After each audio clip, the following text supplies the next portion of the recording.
Alors maintenant, si vous avez envie de partager, je vous invite à le faire, sinon nous pouvons rester en silence également. Partager, ou s'il y a quelque chose qui n'est pas clair, n'hésitez pas, les questions sont bienvenues, elles sont faites pour amener plus de clarté, pour que cette réalisation s'approfondisse. Il est nécessaire de se mettre en jeu et de poser des questions qui viennent non pas du mental, hein, on ne fait pas de la métaphysique ici, ça ne m'intéresse pas du tout, qui viennent du cœur, qui viennent des tripes, hein, qui viennent d'un sentiment de dissonance, s'il y en a un. Sinon, l'invitation c'est juste de demeurer dans le silence que vous êtes.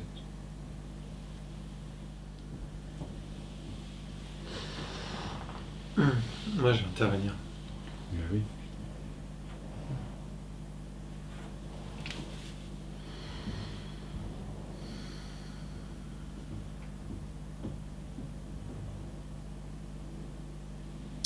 Ce que j'aime quand je viens ici, une des choses que j'aime, une des choses qui motive ma venue ici, c'est de sentir cette présence.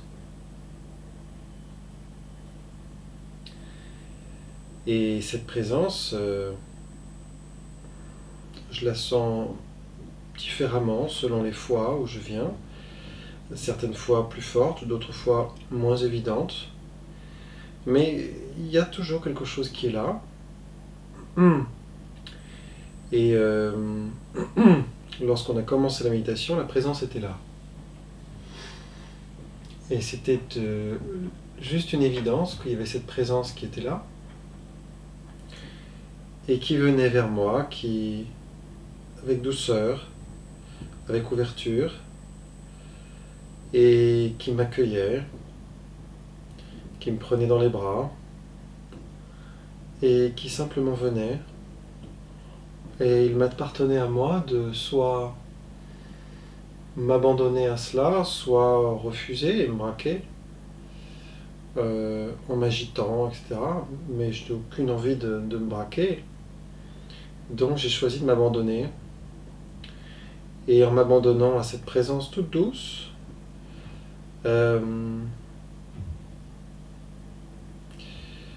eh bien, petit à petit, elle m'envahit, elle me pénètre, et les pensées se calment. Non pas qu'elles étaient particulièrement agitées avant, mais ceci étant, elles peuvent être encore plus calmes que ça. Elles se calment de plus en plus, jusqu'à être pas très loin de zéro, une petite pensée par-ci par-là. Et le corps se détend profondément. J'avais envie quand même de faire un mudra, donc je l'ai fait. Et je me suis aperçu que au début, je sentais la sensation du mudra. Excuse-moi, un mudra, c'est un geste. Un geste du doigt. C'est ça, d'accord. Ouais.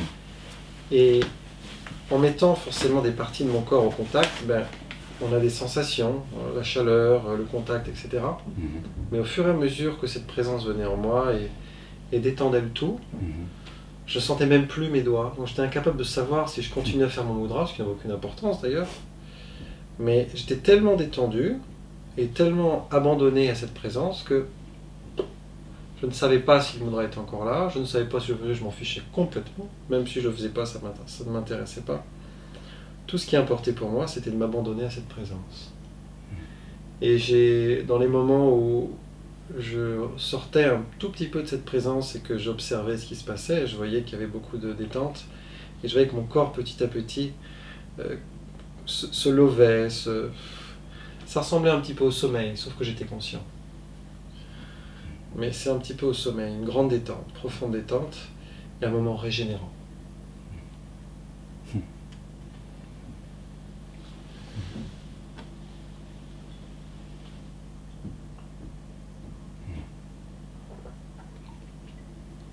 Tu savais que les bouddhistes, ils appellent cette conscience inconditionnée, l'ultime guérisseur.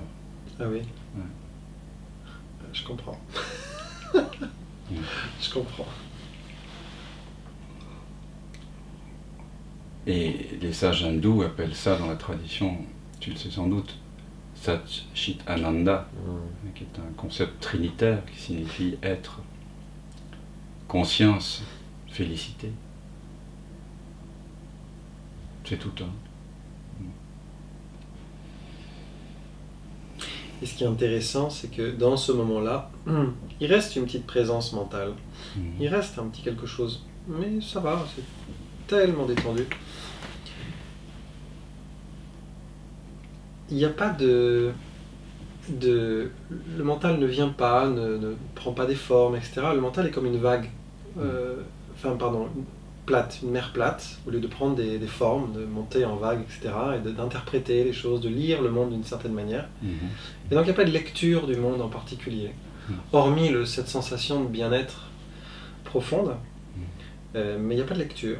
Voilà. Donc, ça ressemble effectivement au fait d'être sans interpréter. C'est du bien. Oui. Mais le corps se relâche parce que maintenir l'image de soi, maintenir des définitions de soi, des autres, du monde, maintenir des prétentions à savoir ce qui est bien, ce qui est mal, ce qui est juste, ce qui est injuste, ce qui est intéressant, ce qui ne l'est pas, ce qui est digne d'intérêt ou pas. Tout ça, ça demande une énergie colossale, en fait. Donc, au fond, cette connaissance, elle amène vers l'inconnaissance. Enfin, on pourrait dire que cette connaissance suprême de qui nous sommes nous révèle un non-savoir aussi, tu vois. Qui délivre en fait le corps de tout ce sur quoi, toutes ces images à défendre, tout ce qu'il y a à affirmer, à protéger. On vit constamment comme si on était caparassé, enfermé en fait finalement dans une carapace, hein, avec un intérieur et un extérieur. Et la paroi entre les deux, eh bien, c'est cette impression d'un moi. Mais ce n'est qu'une impression. Cette impression de contour, voilà, il y a moi, il y a la sécurité, puis il y a le monde qui peut être éventuellement dangereux ou source de plaisir, mais il y a en tout cas cette séparation. Cette séparation, elle est illusoire. Et quand elle se dissout au cours d'une pratique méditative ou d'une invitation à retourner la conscience vers l'intérieur, le corps est délivré en fait de contours imaginaires qui sont une surimposition. Et on n'est pas obligé de vivre avec cette impression de contour. C'est possible de vivre à partir du je ne sais pas. Ce qui n'exclut pas d'avoir bien sûr des savoirs relatifs, savoir comment prendre le métro, comment traduire une langue, etc. Mais le savoir qui occupe beaucoup de place et qui occupe beaucoup d'énergie pour le corps, beaucoup de fatigue, une fatigue énorme, c'est cette reconfiguration constante, cette réorchestration constante de l'imaginaire pour se supporter soi-même, pour avoir une bonne image de soi, pour que cette image de soi corresponde à la vie, faire entrer la vie dans l'image qu'on en a. Ça se demande des calculs énormes. Voilà. C'est certainement pour ça que le corps se détend autant. Merci à toi.